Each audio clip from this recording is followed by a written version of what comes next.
Delhi air pollution, ठीक है। हम दिल्ली के एयर पोल्यूशन को जानने से पहले ये समझते हैं कि एयर पोल्यूशन होता क्या है।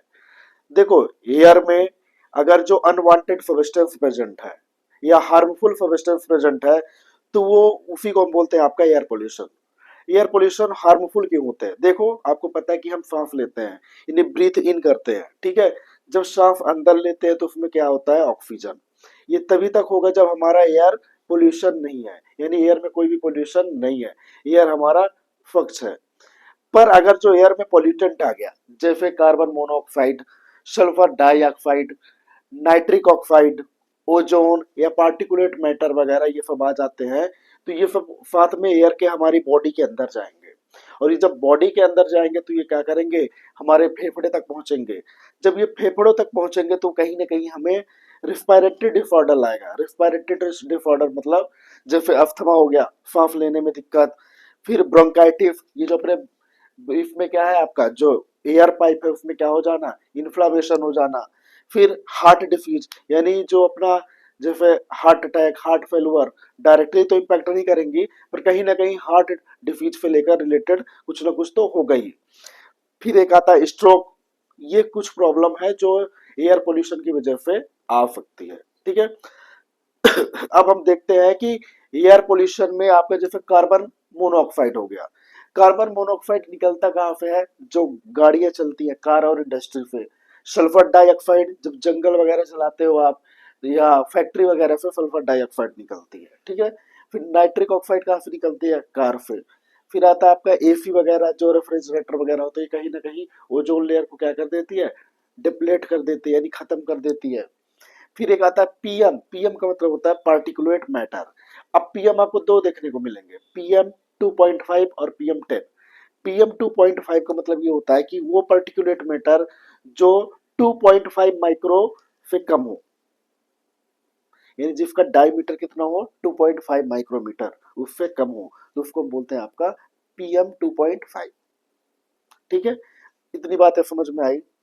अब बात आती है कि एयर पोल्यूशन का जो हम मेजर कैसे करते हैं। उसको मेजर करने के लिए जो आपका देखा होगा कि कहीं पे जाते हो आप, वहां पे एक डिस्प्ले बोर्ड होता है, वो लिखा रहेगा AQI। AQI मतलब एयर क्वालिटी इंडेक्स।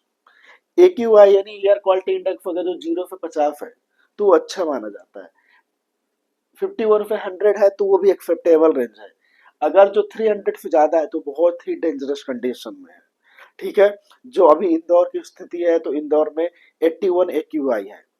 पर एक जो आपका छोटी गोल टोली है वहां पे कितनी है? AQI 86 है, यानी वहां पे ज्यादा है। अब दिल्ली की बात करें तो दिल्ली में सबसे ज्यादा है 385, समझो 300 से भी ज्यादा, यानी वो बहुत ही डेंजरस कंडीशन में है। तो वहां के लोगों को क्या करना चाहिए? करंटली तो अभी मास्क, क्योंकि आपको आगे चल के ये अस्थमा वगैरह हो सकते हैं, और है तो आप क्या करो, अपने घरों में क्या लगा दो, जो भी फिल्ट्रेशन होता है, वो आता है, एक इक्विपमेंट आता है, वो आप लगा सकते हो, ठीक है। अब इसका ट्रीटमेंट क्या है, यानी आप क्या क्या कर सकते हो एयर पोल्यूशन से बचाने के लिए? आप क्या कर सकते हो और गवर्नमेंट क्या कर सकती है? सबसे अच्छा, प्लांटेशन। जितने पेड़ पौधे लगाओगे वो उतना ही अच्छा एयर के लिए होगा, ठीक है। क्योंकि पता है कि एयर क्या प्रोवाइड करेगी आपको? ऑक्सीजन। दूसरा होता है कि अब आपको दिल्ली में इतना पोल्यूशन क्यों है, एयर पोल्यूटेंट क्यों है? पहला रीजन, क्यों आपको वहां पे पता है कि सबसे ज्यादा वहां पे क्या है? इंडस्ट्री, फैक्ट्रियां। तीसरा व्हीकल, क्योंकि आपको पता हो देश की राजधानी है तो वहाँ पे बहुत ज्यादा, एक साइड से बोला जाए तो टूरिज्म भी है, तो जो वहाँ पे बाइक या कार वगैरह बहुत ज्यादा है। तो सबसे बड़ा तो रोल तो यही होगा कि अगर जो इनको कंट्रोल कर लिया जाए तो अच्छी बात है। तो कंट्रोल कैसे करेंगे? पहला तो ये तो गवर्नमेंट, ये तो प्राइवेट ऑफिस जो भी है, तो वर्क फ्रॉम होम करते हैं। अगर जो ज्यादा ही रिक्वायरमेंट हो तब जाए, तो वर्क फ्रॉम होम करेंगे तो ये अच्छी बात होगी कि वो फिर कहीं नहीं जाना पड़ेगा, अपनी बाइक अपनी कार चला के, ठीक है। दूसरा होता है साइकिलिंग को प्रमोट करिए या वॉकिंग, मतलब आप साइकिल के थ्रू जाओ या तो फिर वॉक करके जाओ, रनिंग करके जाओ, ठीक है। तीसरा क्या होगा कि इलेक्ट्रिक व्हीकल का यूज करो। आजकल तो पूरे इलेक्ट्रिक व्हीकल आने लगे तो उसका यूज कर सकते हो, ठीक है। फिर होता है अगर जो आपको यूज ही करना है, जो पहले था 2016 17 18 के आसपास था ये चीजें दिल्ली में।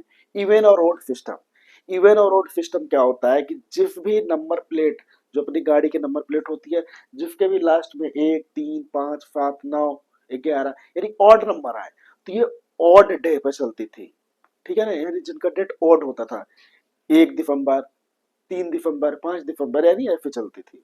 उससे बेनिफिट क्या होता था? बेनिफिट तो ये होता था कि अगर जो ऑड ही चल रही है एक दिन, तो जाहिर सी बात है इवन वाली तो निकलेंगी नहीं। जब इवन वाली नहीं निकलेंगी, तो आपको पता है कि वहां पे ट्रैफिक में भी जब फंसेंगी गाड़ियां, तो कम फंसेंगी, तो जो इमिशन होगा पेट्रोल फ्यूल का वो उतना नहीं होगा, ट्रैफिक कम तो चलती जाएंगी। ये एक बेनिफिट होगा। फिर इंडस्ट्री में क्या कर सकते हो? इंडस्ट्री में आप क्या कर सकते हो, एक डिवाइस आती है जिसका नाम है इलेक्ट्रोस्टैटिक प्रिसिपिटेटर। ये चार्ज पर डिपेंड करता है, यानी ये चार्ज को क्या करेगा, अट्रैक्ट करेगा जो मॉलिक्यूल वगैरह होती हैं, इसका ब्रर, ठीक है, ये भी हो गया। फिर होता है रिसाइकलिंग एंड रीयूज, जो चीजें आप रिसाइकल कर सकते हो, रीयूज कर सकते हो, करो। क्योंकि आपको पता है कि जब आप बर्निंग करते हो कुछ चीजों का, तो भी कहीं ना कहीं एयर को पोल्यूशन करती है, ठीक है। तो नॉर्मली समझ में आया कि ए की वाई कितना होना चाहिए, 0 से 50, तो ये एक्सलेंट है। 51 to 100 तो ये भी एक्सेप्टेबल है। डेंजरस जोन क्या होता है, 300 हो या 300 से ज्यादा हो। तो दिल्ली की स्थिति कितनी है, 385। समझ में आया?